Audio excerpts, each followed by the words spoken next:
Thanks for checking out the very first Packetriot video. We're going to walk through setting up an account on the free tier. We'll tour the dashboard and also set up a tunnel that will serve out some traffic to the internet. But before we start, let me quickly introduce what Packetriot is. It's a specialized network, and it uses a lot of concepts like tunnels and proxies to make it work. You can use it to serve out HTTP or HTTPS services. You can also use it to serve out other TCP-based applications like SSH. If you're familiar with cloud computing and virtual machines and services like AWS, then you're probably familiar with setting up web servers and applications like WordPress or GitLab. You might also be a developer and just write your own applications that you want to serve out. We host software in the cloud because it can be made available to you and the rest of the internet, but it can also get expensive quickly. You might also just want to host applications on your own computing equipment and using your own storage space. And so typically, usage of your service comes in bursts, and then you find yourself paying for a lot of underutilized cloud infrastructure. And this is where the idea of Packetriot began. So Packetriot solves this problem by just giving you what you need, a globally accessible endpoint. All you need is the network to serve up applications or data to the rest of the internet. Okay, so now that we know what Packetriot is and what it does, let's walk through setting up an account with the free tier plan. And we'll set up an endpoint with some traffic rules.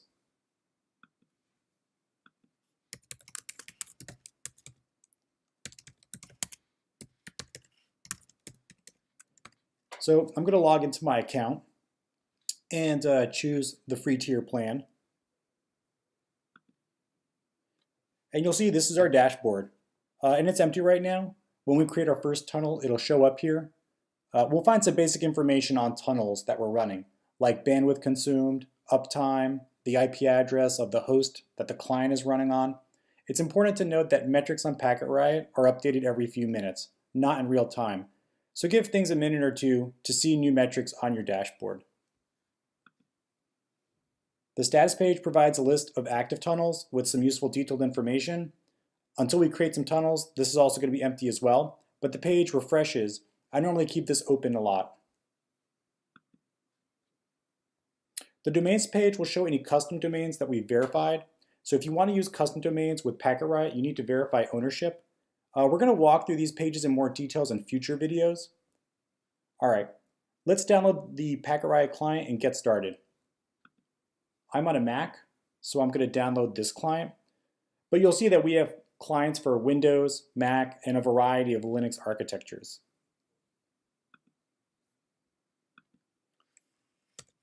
So I'm going to unpack the Macintosh client. And we're going to run it and just take a look at some of the commands that are available by just using the help command. And so in this demo, we're going to touch a few of them. The first that we're going to run is the configure command. So we're going to use configure to identify and authenticate the client. It's also used to create the tunnel.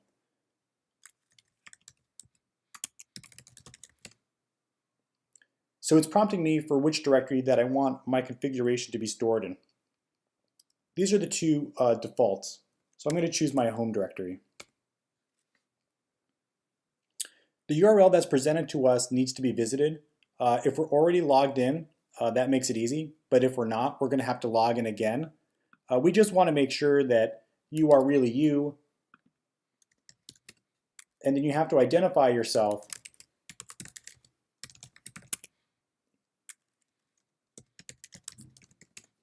And what this operation does is it basically creates a secret token that's then stored on your client.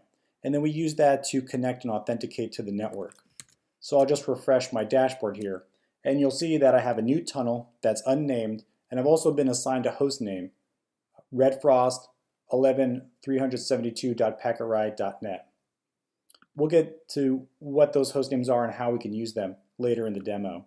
So I'll switch back to my terminal and I'll choose a region for my edge server. I'm on the East Coast, so I'll choose US East. It's always good to choose a region that's geographically close to you. Okay. So the other command that's pretty useful is the info command, and it's just going to describe to me the host name that I've been assigned. but also the hostname of the edge server that I connect to and also its IP address. Okay, so since this is a Hello World video, we've got to give this tunnel the usual name. And you'll see that now our dashboard's updated. We've got a new name for our tunnel, and you'll also see some of the server information that we were assigned. So what we'll do is we'll start trying to work on adding some traffic rules.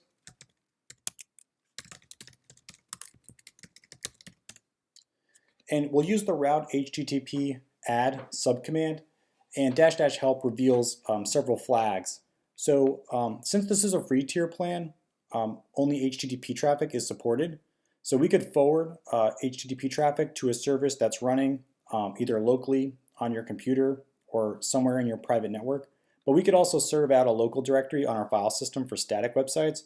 So for this demo, we're going to create a document route with an index.html that's going to share a message to all the visitors from the internet.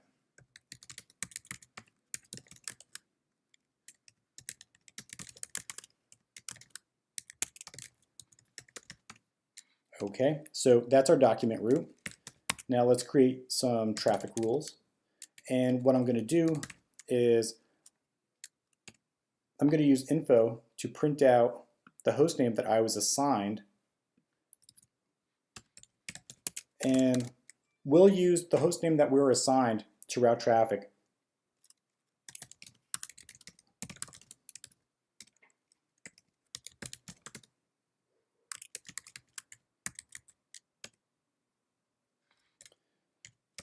So we can list the rules that we just added using the route HTTP ls command, but you'll see we can also use info to print out the tunnel information along with some of the traffic rules that we just added.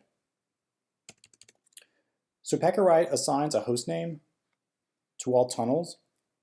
This is a hostname that is managed by Packetriot. We can also create subdomains underneath this host. So why don't we go ahead and try adding that? What I'll do is just go into my history and I'll just augment the previous rule by adding a subdomain for that rule. Okay, let's route our rules. So we've got two rules. They're both serving out the exact same document route. So at this point, we're ready to start serving these two rules. So we just use the start command to do that. And what we'll do is we'll visit the base hostname that we were assigned. And there we go, hello world. All right, so we get our hello world message out to the world, demo victory.